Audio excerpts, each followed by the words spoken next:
soleh-soleha kelas 4 SD Bina Anak Soleh Tuban. Bagaimana kabar kalian hari ini? Ustazah harap kalian semuanya selalu dalam keadaan sehat ya.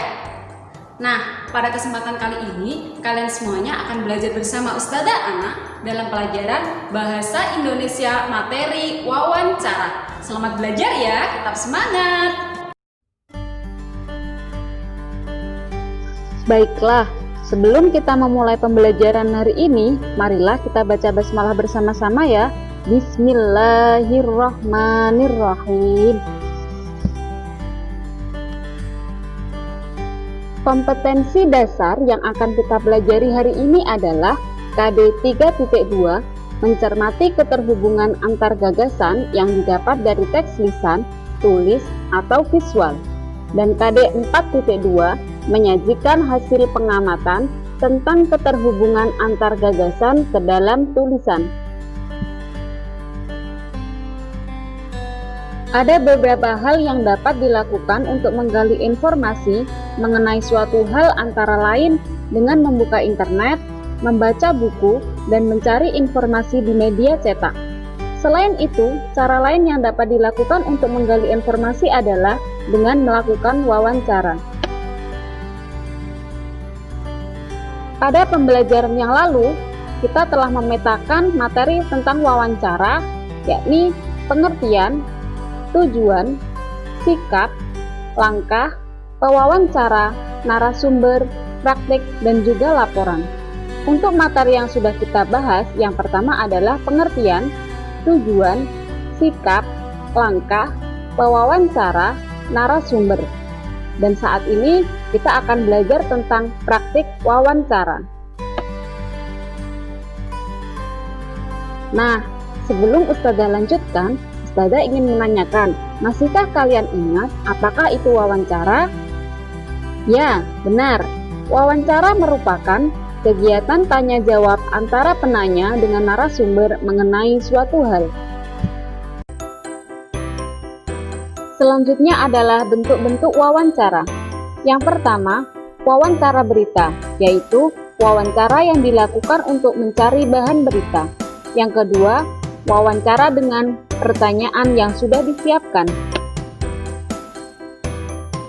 Yang ketiga, wawancara telepon, yaitu wawancara yang dilakukan melalui telepon. Yang keempat, wawancara pribadi.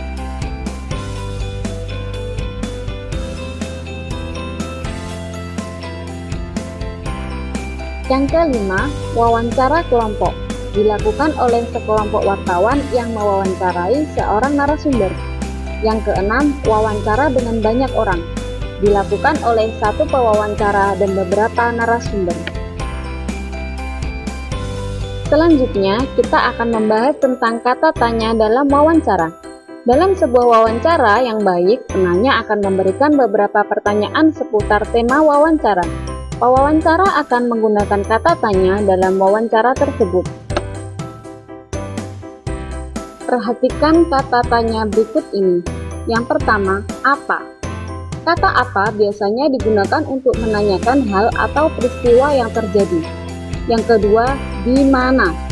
Kata di mana digunakan untuk menanyakan tempat atau lokasi terjadinya sesuatu.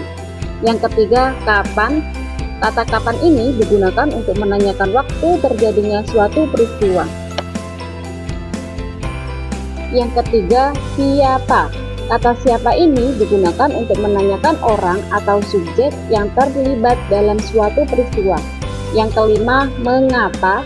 Kata mengapa ini digunakan untuk menanyakan penyebab atau alasan terjadinya suatu peristiwa. Dan yang keenam, bagaimana? Kata bagaimana ini digunakan untuk menanyakan cara atau keadaan suatu peristiwa yang dapat terjadi. Selanjutnya adalah langkah, cara, atau teknik dalam melakukan wawancara. Siapa yang masih ingat sebelum melakukan wawancara apa yang harus kita lakukan? Ya, benar. Sebelum melakukan wawancara, ada beberapa hal yang harus kita lakukan. Yang pertama, menentukan tema atau topik. Yang kedua, menentukan narasumber dan membuat janji dengan narasumber. Yang ketiga adalah menyusun daftar pertanyaan. Bagaimana? Kalian sudah memahami kan tentang materi wawancara? Ustazah harap kalian semuanya di rumah bisa memahami materi ini ya. Untuk mengetahui kemampuan pemahaman kalian, Ustazah akan memberikan beberapa latihan soal yang bisa kalian kerjakan di rumah. Simak baik-baik ya soalnya. Soal yang pertama, tuliskan 5 pertanyaan yang akan kamu ajukan ke narasumber tentang keberagaman kebiasaan atau keberagaman kegemaran di lingkungan anggota keluargamu.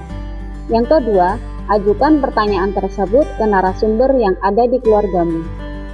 Nah, itu tadi pembelajaran tentang materi wawancara. Jangan lupa soalnya dikerjakan ya. Jangan lupa sholat, jangan lupa mengaji, dan juga tetap jaga kesehatan. Marilah kita akhiri pembelajaran pada hari ini dengan bacaan hamdalah bersama-sama. Alhamdulillahirabbil alamin. Semoga apa yang kita pelajari hari ini bisa bermanfaat bagi kita semuanya. Ustazah akhiri. Wassalamualaikum warahmatullahi wabarakatuh.